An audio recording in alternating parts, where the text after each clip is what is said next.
Hello everyone, welcome to the online platform of Rouse Academy for Competitive Exams. This is a special lecture series on Chief Ministers of Madhya Pradesh.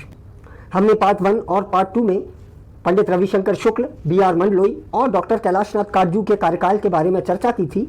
अगर आपने दोनों parts अब तक नहीं देखे हैं तो पहले उन्हें ज़रूर देखिए, लिंक डिस्क्रिप्शन में उपलब्ध है। और आज के इस पार्ट में हम बात करने वाले हैं मध्य प्रदेश की राजनीति के चाणक्य कहलाने वाले द्वारका प्रसाद मिश्रा की, DP Mishra. So before we proceed with the life and works of DP Mishra, why don't you hit the like button and subscribe to our channel if you haven't yet. So, D.P. Mishra was born in Unnao district of Uttar Pradesh.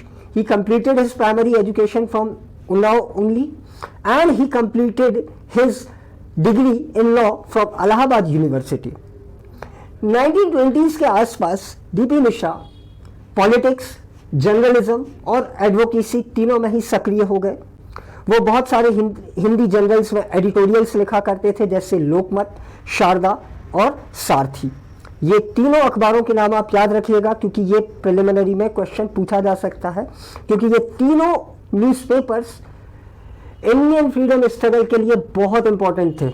और जैसा मैंने आपको बताया कि DP Mishra एक freedom fighter भी थे, तो उनके दूसरे कॉन्ट्रीब्यूशंस भी पूछे जा सकते हैं। वे कई बार जेल गए। 1920s के आसपास वो कांग्रेस के कनेक्शन में आए और डिफरेंट मूवमेंट्स में पार्टिसिपेट करने के कारण बार बार जेल गए, लेकिन वो नेशनल लेवल पर शाइन आउट होकर आए 1928 में। 1928 में साइमन कमीशन इंडिया आया, उसकी कहानी आप जानते ही होंगे, और इंडिया की सारी पॉलिटिकल पार्टीज ने उसका कड़ा विरोध किया।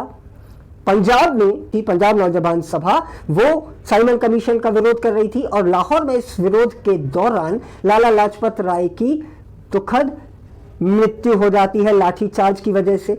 इस पूरे इंसिडेंट को आड़े हाथों लेते हुए डीपी मिश्रा ने अपने अखबार लोकमत में एक बड़ा धमाकेदार आर्टिकल लिखा, जिसमें ब्रिटिशर्स की पॉलिसी की घनघोर निंदा उन्होंने की।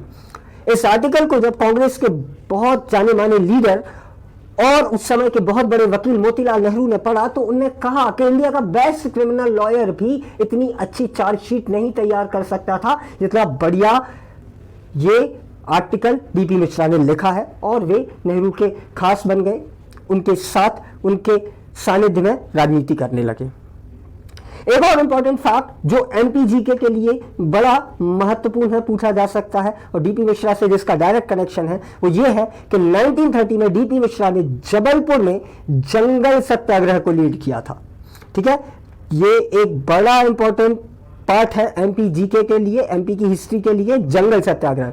तो महात्मा गांधी के दांडी मार्च के बाद सविनय अवज्ञा आंदोलन, सिविल डिसोबीडियंस मूवमेंट शुरू हुआ और पूरे देश में नमक का कानून तोड़ा जाने लगा। लेकिन एमपी जैसे स्टेट्स जहां पर कोस्ट लाइन नहीं थी, समुद्री तट नहीं था, नमक का कानून नहीं तोड़ा जा सकता था, तो ऐसे स्टेट्स की कांग्रेस कमिटीज ने यह तरीका निकाला कि हम जंगल लॉस तोड़ेंगे, हम जंगल लॉस को ब्रेक करेंगे, हम जंगल लॉस को डिसोबे करेंगे। इस तरह से सविनय अवज्ञा आंदोलन को कैरी फॉरवर्ड करेंगे। तो मध्य प्रदेश के जबलपुर में जंगल सत्याग्रह को लीड कर रहे थे डीपी मिश्रा। ये एक बड़ा इंपॉर्टेंट फैक्ट है इनके बारे में। नेक्स्ट आता है 1937। 1937 में इंडिया की अंदर इलेक्शंस हुए थे।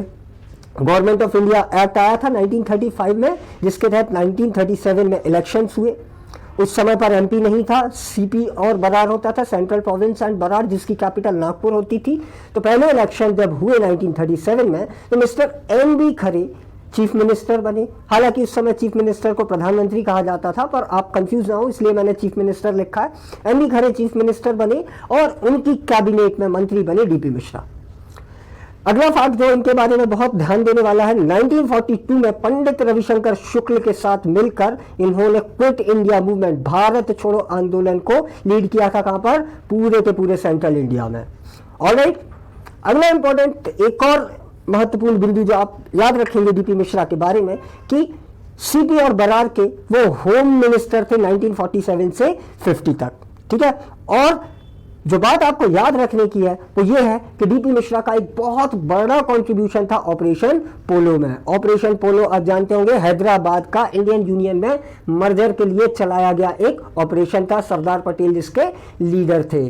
ऑलराइट, लेकिन फिर समय बीता, 1951 के आते आते डीपी मिश्रा कुछ बात से पंडित नेहरू, जवाहरलाल नेहरू, देश के पहले प्रधानमंत्री, उनसे कुछ नाराज हो गए। क्यों नाराज हो गए? नेहरू जी की तिब्बत पॉलिसी को लेकर डीपी मिश्रा नाराज हो गए और उन्होंने मध्य प्रदेश की कैबिनेट से और कांग्रेस पार्टी से इस्तीफा दे दिया। ठीक है, इस्तीफा दे दिया, अपनी अलग पार्टी बनाई, चुनाव लड़ा, लेकिन वो सारे चुनाव हार गए। तो कुल मिलाकर 1951 से डीपी मिश्रा का राजनीतिक वनवास का दौर शुरू हो गया। ठीक है, आगे बढ़ते हैं।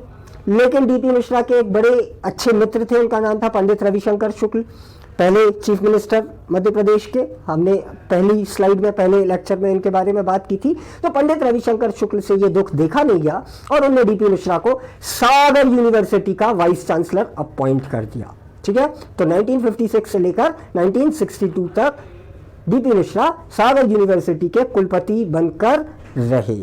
ठीक है, उसके बाद 1963 में डीपी मिश्रा फाइनली जाकर स्टेट के चीफ मिनिस्टर बन पाए। ठीक है, 1963 में। आपने पार्ट 1 और पार्ट 2 में एक पूरी जर्नी देखी होगी 1963 तक की। भगवंत राव मंडलोई दूसरी बार चीफ मिनिस्टर बने, लेकिन वो ज्यादा दिन तक नहीं रह पाए क्योंकि कामराज प्लान आ गया था, उन्हें रिजाइन करना पड़ा और नई सिरे से खोज चालू हुई एक चीफ मिनिस्टर के लिए। और इस पूरे घटनाक्रम में डीपी मिश्रा ने कुछ ऐसा चक्रव्यूह बिछाया कि उनके सारे प्रतिद्वंदी ढेर हो गए और वो चीफ मिनिस्टर बन गए। ठीक है, आमतौर पर मध्य प्रदेश में आप देखिएगा कि चीफ मिनिस्टर्स अपना कार्यकाल पूरा नहीं कर पाते, लेकिन डीपी मिश्रा ने यह कार्यकाल पूरा कर लिया। मार्च 1967 में वे फिर से चीफ मिनिस्टर बने, लेकिन एक रानी के अपमान करने की वजह से उनको अपनी गद्दी गंवानी पड़ी।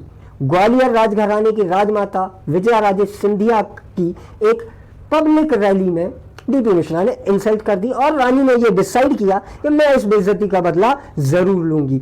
मैं इस बेइज्जती का बदला लूंगी। कैसे लूंगी? डीपी मिश्रा की सरकार गिरा के, और रानी ने सरकार गिरवा दी। इसके बारे में बहुत डिटेल में हम बात करेंगे गोविंद नारायण सिंह वाले पार्ट में, जो कि अगला पार्ट होने वाला है।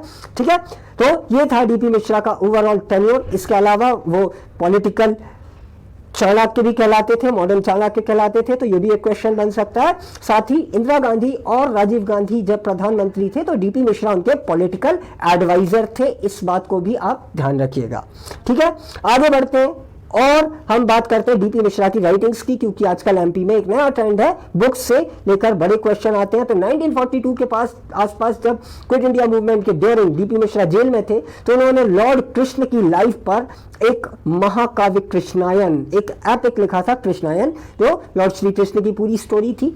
उसके अलावा 3 पार्ट्स में उन्होंने मेमोयर्स लिखे। मेमोयर यानी कि संस्मरण। पहला मेमोयर था living an era, India's March two freedom, 1947 तक का टेन्योर इसमें था।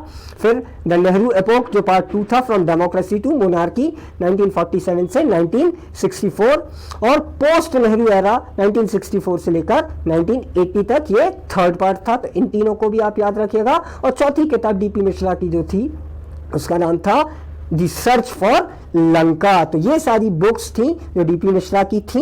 So ladies and gentleman, this was a short synopsis on DP Mishra. For more such wonderful content, join Rouse Academy for Competitive Exam. Our address is Quantum Class Building, R26 Zone 2, opposite railway track, MP Nagar. Our batches for MPPSC and UPSC are already started, so don't waste time. Grab up this opportunity because seats are very limited. And thank you so much for watching this video. Do not forget to hit the like button, comment your feedbacks and doubts if any, and also press the subscribe button to never miss any update from our side. Also do follow us on Instagram and Facebook. Our handles are given in the description. So stay tuned with us and all the very best for your preparation.